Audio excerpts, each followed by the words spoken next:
না, আমরা দেখলাম যে নাটোর ৩-এর যিনি এমপি, নাটোর শহরের বাসা, সেইখানে ২ মাসের ব্যবধানে ২বার তার চুরি হলো। তা আমাদের কথা হচ্ছে যে একজন এমপির বাড়িতে যদি এরকমভাবে অনবরত চুরি হতে থাকে, তাহলে নাটোরের যে আইন শৃঙ্খলার যে অবস্থা সেটা কিন্তু আর বুঝতে বাকি নাই যে কিরকম অবস্থা। তো সেই জায়গা থেকে সাধারণ মানুষ অত্যন্ত উদ্বিগ্ন তাদের নিরাপত্তা নিয়ে, তাদের বসতবাড়ির নিরাপত্তা নিয়ে। সেই জায়গাগুলো নিয়ে কিন্তু পুলিশের, প্রশাসনের আরও ভালোভাবে কাজ করা উচিত। তাছাড়া দিন দিন কিন্তু যারা চোর, তাদের কিন্তু আরও সাহস বেড়ে যাবে। আসলে বর্তমানে যে পরিমাণে চুরি রাহাজানি বেড়ে গেছে, বা মানে জনজীবন কিরকম যেন একটা আতঙ্কের মধ্যে পড়ে গেছে। প্রশাসনের কাছে মানে এখন তো যদিও লোকজন চুরি সংক্রান্ত কথা বলা, মানে চুরি হয়েছে সেটা নিয়ে যে থানায় কোনো রিপোর্ট করবে, এরকমটা এখন হয় না বললেই চলে। কারণ থানায় রিপোর্ট করার পরে সেই থানায় ঘোরাঘুরি, আবার সেটা হয়তো কোর্টে গেলে সে কোর্টে চক্কর কাটা, এরকম একটা বিষয় হয়ে যায়। তো যেখানে এমপির বাড়িতে চুরি হচ্ছে, সেখানে সাধারণ মানুষ কিভাবে সুস্থ স্বাভাবিক একটা জীবনযাপন করতে পারে? তো আসলে আইন শৃঙ্খলার পরিস্থিতি যদি এরকম হয়, তাহলে তো স্বাভাবিক জীবনযাপন করা আসলেই দুষ্কর হয়ে পড়বে। নগদ নিয়ে এলো হার না মানা হার অফার। সর্বনিম্ন 10,000 টাকা রেমিটেন্স নগদে পাঠালে থাকছে স্বর্ণের হার জেতার সুযোগ। প্রতিনিয়ত আমরা দেখতে পাচ্ছি যে প্রশাসন এবং বিভিন্ন এমপি মন্ত্রী মিনিস্টারের বাসা থেকে যেভাবে তার চুরি হচ্ছে, তো আমার মনে হয় যে আসলে এগুলো প্রশাসনিক এই দুর্বলতার কারণেই এসব হচ্ছে। বিগত দিনে আমরা কখনো এসব শুনিনি। তো এগুলো জিনিস আসলে খুব কষ্টদায়ক যে প্রধানমন্ত্রীর কার্যালয় থেকেও নাকি টেলিফোনে তার চুরি হয়। তো প্রশাসনকে এগুলো বিষয় থেকে আরও বেশি দৃঢ় প্রতিজ্ঞ হয়ে ভালোভাবে কাজ করা উচিত।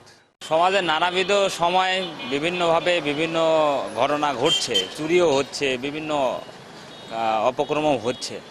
আসলে এমপির বাড়ির তার চুরি হয়েছে, এই জন্যে প্রশাসন লড়ে চড়ে পড়ছে। কিন্তু সাধারণ মানুষের বাড়ির যখন ক্ষতি হয়, মানুষ ক্ষতিগ্রস্ত হয়, তখন কিন্তু খুব একটা লড়ে চড়ে দেখা যায় না, লড়চড় দেখা যায় না পুলিশের। মানুষ কিন্তু নিত্য নতুনভাবে প্রতিদিনই প্রায় ভোগান্তির শিকার হচ্ছে। কিন্তু আমরা চাই যে প্রশাসন যদি তাদের দিক থেকে যদি একটু কঠোর হয় বা আইন প্রয়োগ ঠিকমতো করে, তাহলে এই ধরনের চুরি রোধ হবে, এমপির বাড়ি তারও চুরি রোধ হবে। দেখেন, এমপির বাড়িতে তার চুরি হয়েছে এটা নিয়ে এত দৌড়াদৌড়ি, কিন্তু আমাদের বাড়িতে প্রতিদিন তার কেন, তারের থেকেও বড় কিছু চুরি হয়, কিন্তু আমরা অভিযোগই করতে যাই না। দেখুন, অভিযোগ করে কি হবে? এটা তো অরিজিনাল যে সেবা, এটাই তো আমরা পাই না। বারবার যে প্রশাসনের কাছে বা যেখানে আমরা অভিযোগ জানাবো, এখানে যে ভুক্তভোগী হতে হয়, যেভাবে ঘুরতে হয়, তো এই ঘুরতে ঘুরতে আমার যে জিনিস চুরি হয়েছে তার থেকে দ্বিগুণ কষ্ট। তো কি দরকার এগুলো? যে এবার তো একবার না ভাই, এবার দুই দুইবার। আমার বাড়ি এমপি সাহেবের বাড়ি তো 2বার চুরি হয়ে গেল। তো এটা চোরেরা একটা চ্যালেঞ্জ ছড়ে দিচ্ছে, বারবার এটা একটা চ্যালেঞ্জ ছড়ে দিচ্ছে যে আমরা চুরি করে দেবো, তোমরা পারলে ঠেকাও।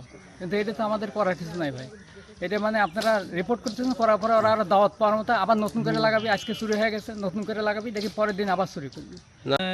একবার চুরি হয়েছে, আমরা অফিসের নির্দেশে অভিযোগ দিছে, আমরা আবার এসেছি লাগাইতে। এখন আবার চুরি হয়েছে না? এখন শুনেছি চুরি হয়েছে, তারই তো নাই, যে তার লিয়ে এসেছে দেখেছি। গত জাতীয় নির্বাচন ফেব্রুয়ারিতে যে হলো, সেই ফেব্রুয়ারি নির্বাচনের পরে উনি নির্বাচনের মাননীয় সংসদ সদস্য নির্বাচিত হন, এবং এর পরেই, এর আগে আমি এরকম দেখি নাই, ওনার বাসা থেকে বিদ্যুৎ বিচ্ছিন্ন বা তার চুরি হওয়ার ঘটনা দেখি নাই গত 4 বছরে। এই নির্বাচনের পরেই ফেব্রুয়ারির শেষে অথবা মার্চের শুরুতেই, তারিখটা এক্সাক্ট আমার মনে নাই, এইভাবেই দুর্বৃত্তরা রাতের আধারে তারা তার বিচ্ছিন্ন করে এবং তারগুলো কেটে নিয়ে যায়, এবং আমরা রাতে বুঝতে পারি এবং সকালে উঠে দেখি যে আসলে তার নাই। আমার মনে করছিলাম বিদ্যুৎ নেই, কিন্তু সকালে থেকে তারই নেই। আসলে আমাদের কোনো জানের নিরাপত্তা নাই। এই যে আমাদের গাড়ি ঘোড়া সব এই চোরটারা ছিনতাই গাড়িরা লিয়া যাচ্ছে, এটা প্রশাসন কিছু বলতেছে না। প্রশাসন খালি ওই টাকায় ওইভাবে চলে যায়। এই যে মন্ত্রীর বাড়িতে কারেন্টের তার মার চুরি হয়ে যায়, এখানে প্রশাসন কিচ্ছু বলে না। হ্যাঁ, এখন মনে করেন আমাদের তো কোনো নিরাপত্তা দিচ্ছে না পুলিশ প্রশাসন। হয়েছে তার বাড়ির বাহির আঙ্গিনায় বিদ্যুতের তার, বাহির আঙ্গিনায় বিদ্যুতের তার। ইতিপূর্বে যে চুরিটা হয়েছিল, আমরা চোর ধরেছি, আদালতে আলামত উদ্ধার করেছি এবং আসামি এখনো জেল হাজতে আছে। এইবারও চুরি হয়েছে, এবারও আমরা এখনো অভিযোগ পাইনি। অভিযোগ পাক বা না পাই, এবার জরুরি ভিত্তিতে বের করা হবে।